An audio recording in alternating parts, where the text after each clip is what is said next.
All right, so I guess you could call this an impromptu podcast. I am sitting at a park in Hanford, California with my friend James Cease. We have podcasted together before. I'm rocking my SFH shirt, by the way. This is a company I co-branded with for the Dallas The Voice shirts a while back. Great company, run by veterans, so if you guys get a chance to check out SFH Apparel, please do. Really good people in that company. They're doing some really good things in the world, helping people. Ducks. Yeah, we got a dog here. We're at a duck park, we call it. So there's ducks and dogs and everything else. So there's going to be some noise and distractions, but I want to introduce James here as this just happened in the last hour or so, as the first official, outside of me, my family, etc. This is the first official Warrior of the Wind. I'm structuring this one differently because we're going to be doing something pretty special here. We have a lot of details to work through, but he's going to help me with the planning of the mini-series I've been talking about for a long time. My voice is a little raspy because I've been not sleeping so good because I've been thinking through these things and dealing with a bunch of other life stuff. But so what we're going to do is we're going to kind of map out what it's going to look like for James when he comes on board. At this point, I think what we're going to do is submit an idea to a movie studio, probably Angel Studios. I'm not sure quite yet what we're going to do, but this is the starting point of something really big. James is a Navy veteran. I'll drop a link in the podcast, or whatever this ends up being. I will kind of refer back to the podcast we had where we talked about survivor's guilt. We talked about depression, isolation, the importance of veteran connection, and how that affects mental health, just being around other veterans, whether you know them or not. It's really important to stay connected because in the military, we're like this. You leave the military, you just scatter. And that's where people feel alone. They start isolating and bad things happen. Everything ranging from homelessness to substance abuse to some derivative of the two.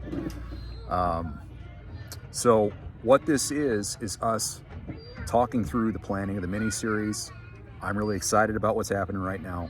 This needs to happen, and it's going to put a very, very, very big dent in the suicide problem we have in the veteran community. I'm positive. I live this in my brain, heart, soul, spirit every day for the last year and a half. So it's already helped me. There you go.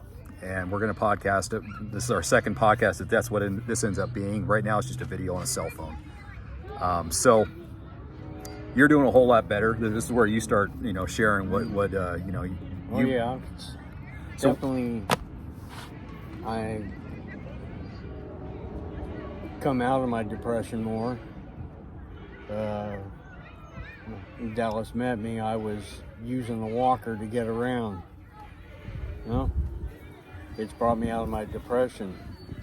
I haven't used my walker now in months. I get around without it good. I don't use my scooter like I used to. Being in Dallas has been a positive impact in my life. Same here. Hope you know how much you have really impacted my life. Same here, 100%. And that's what happens naturally. Whether we know each other beforehand or not, that connection, you've been kind of living in your own little shell, up to and including basically homelessness, for how long? What, 4 decades, 3 decades? Yeah, roughly that. Okay, I got out in 1982 is when I got out of the service.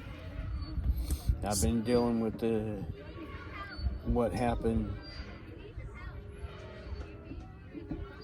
ever since. I still don't, I've been out, like I said, 82. I still don't sleep. Yeah, I can relate to that one sometimes.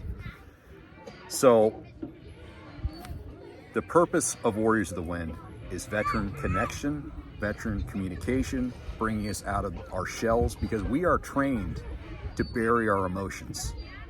We're trained to be able to keep moving after something bad happens. But all that stuff builds up. And we're trained not necessarily to get help. I mean, it's part of military culture. If you get help, you're weak, whatever. And that's wrong. That's why people are dying, because they're afraid to get help, because there's the stigmatization of things like PTSD, anxiety, depression, homelessness. There's stigmatization, there's demonization of these things. Yeah, there's so many years after I got out of the service, the military really didn't know what PTSD even was. It took a long time for them to realize what PTSD even was and what it was doing to the veterans. Right. Yeah, I mean, every war, and I'm going to have to cut this off because I've got somebody calling me that's important, but every war, it's been a different iteration of PTSD. It's just PTSD is what we call it now instead of shell shock. I'm going to pick this up here in a moment. I got to take a phone call.